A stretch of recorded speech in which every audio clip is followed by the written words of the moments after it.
Good evening, this is Sister Anake. Today I'm coming with a question that some people have asked me, which is, must everyone in the choir lead praise and worship? So you have two school of thoughts. The first school will say to you, no, not everyone in the choir must lead praise and worship. There is a difference between a praise and worship leader and a chorister.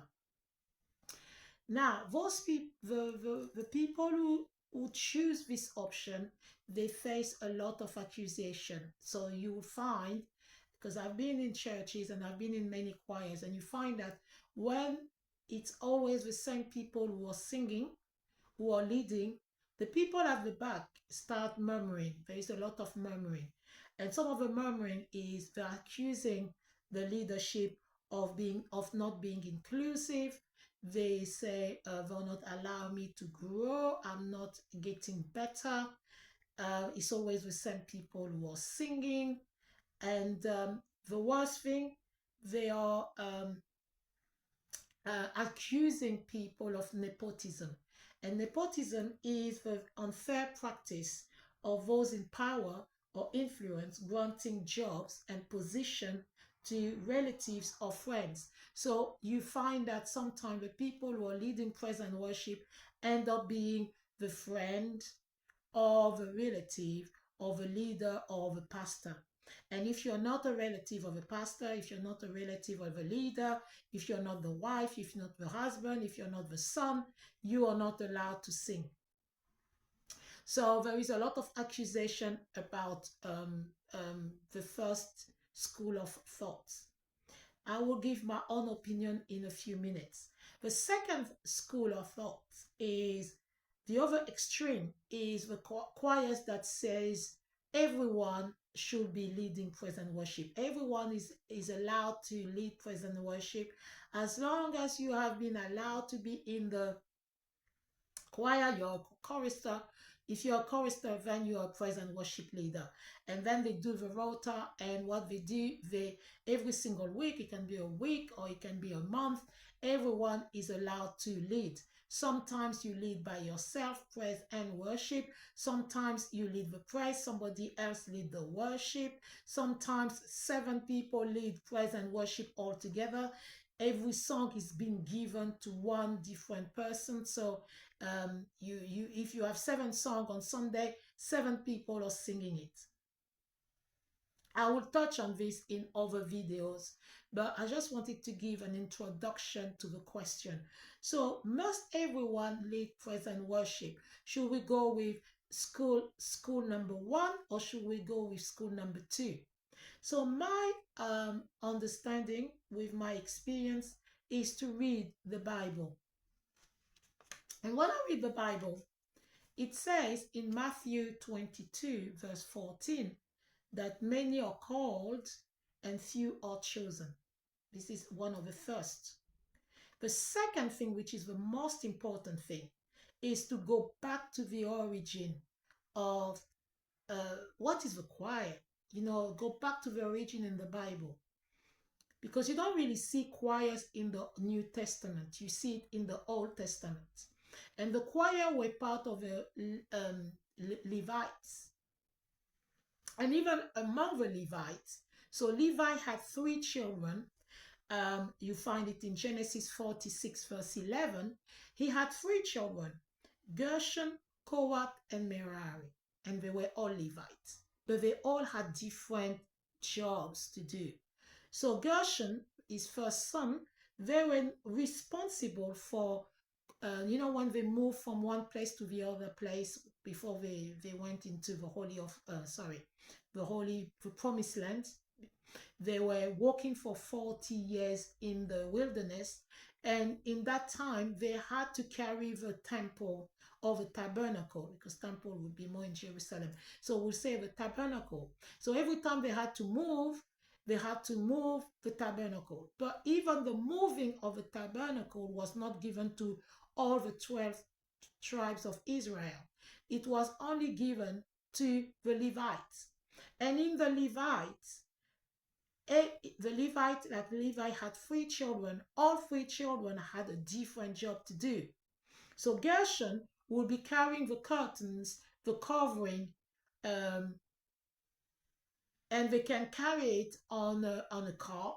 They can make some kind of car in those days, and put all the curtains of a tabernacle in it. They don't have to carry it on their shoulders. But and then I will go to the Merarites. The Merarites were um, told to carry the structure of a tabernacle. So all the woods, we can see they have wooden things. So all the woods, all the structure, all the architecture of a tabernacle, the Merarites were to carry it. And then we are left with the Kohathites. And the Kohathites, where you get Moses and Aaron. Korah had children as well, and one of the children is Amram, who is the father of Moses and Aaron. And to the Aaron was given the priesthood. But the Kohaths, where the priesthood was given to them, but even among the Kohathites, not all of them were allowed to be the priests.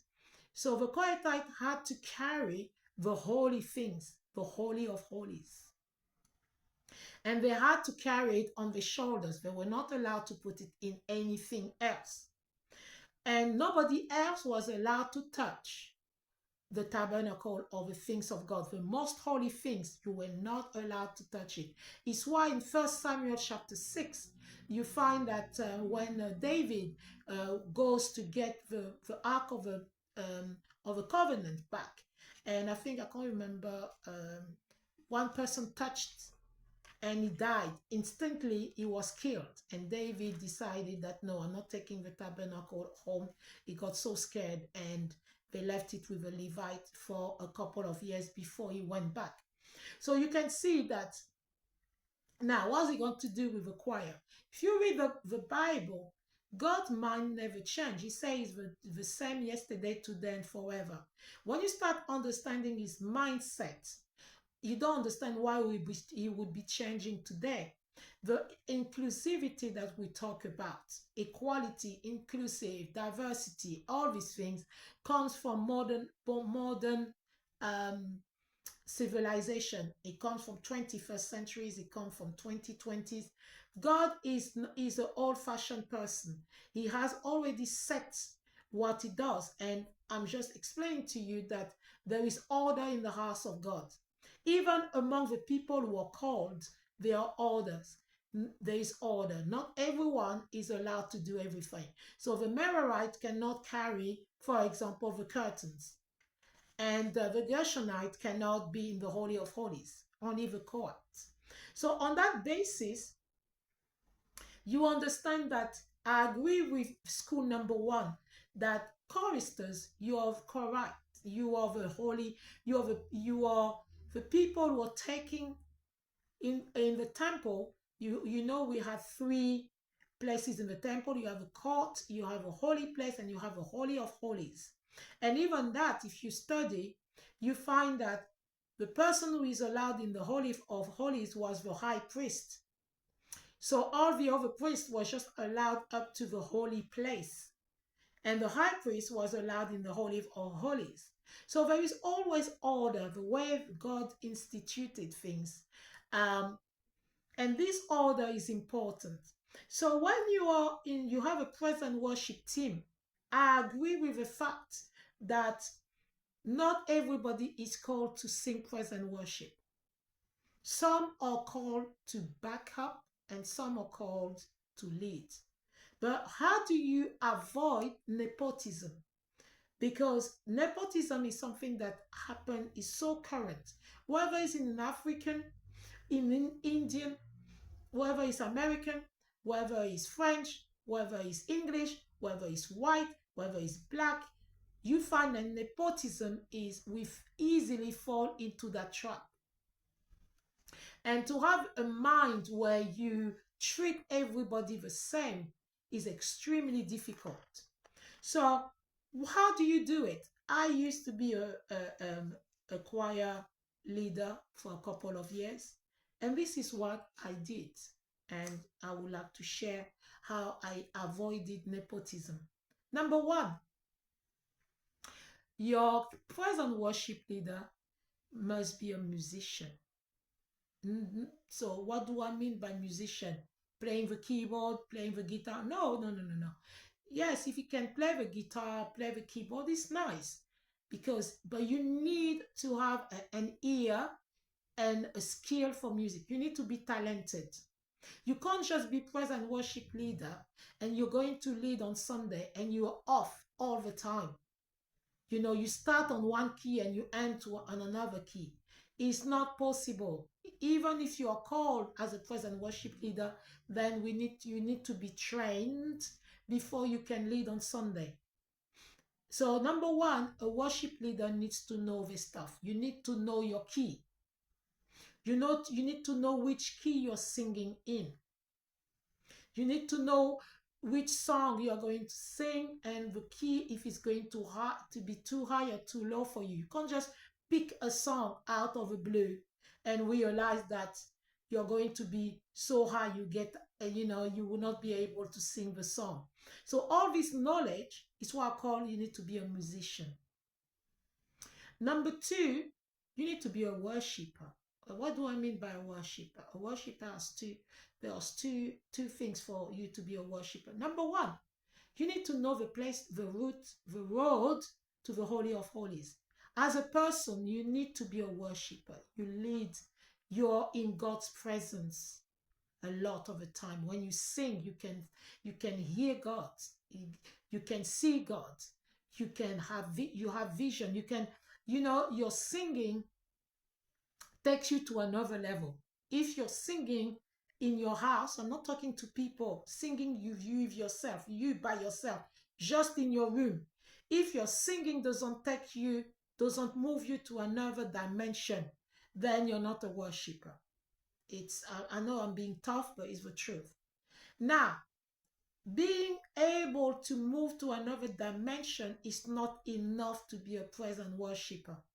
The second thing you need as a worshiper is the ability to bring people with you to the place you met God. So if you know the road to the throne of God is good, but you need to be able to take people with you to the Holy of Holies. So many times, sometimes on Sunday, you will see somebody on their knees crying, singing, they close their eyes, they're rolling on the floor, they are really giving it. But the rest of us in the congregation are just looking at the person. Nothing is happening. We haven't gone with the person. The person has gone by itself. She's crying. She's I don't know what she's speaking. She's shabaking, speaking in tongues, everything. But the rest of us are as called. So number two, you need to be a worshiper. A true worshiper is somebody that knows God's address and can point other people to God's address. If you don't know where he is, then there's no point to be a praise and worship leader. Number three, your lifestyle. You need to be a person, a role model. And it's not faking it, because a lot of people fake what they do in church and then at home they do something else. No, we're talking about people who are role model in speech and in conduct. So the way you speak, you are speaking in truth. You are straightforward, you're truthful, but at the same time you're full of wisdom. You bring people towards you. People like to speak to you. You are approachable. You are nice. People like to be with you. But at the same time, you don't mess around with unholiness. And you are also good in your conduct. The way you dress, your dressing, the way you portray yourself, what you're going to sing on Sunday. You need to think, how is your dress? How is your skirt? How is your top? And then basically, these are my three things. So I'm going to stop there. I hope I helped you. I will finish with 1 Peter chapter 1 verse 15. But as he called you holy, You also be holy in all your conduct, because it is written, be holy because I'm holy. 1, 1 Timothy 4:12. Let no one despise your youth, but be an example to the believers in word and conduct. A praise and worship leader is one that is um, an example in conduct and in speech. You don't swear. I mean, if you're swearing, I'm sorry. You know, you speak with kindness, but you don't lie either. Your yeah is yeah, and your behavior, your conduct shows that people are looking up to you. So thank you very much. I hope I helped.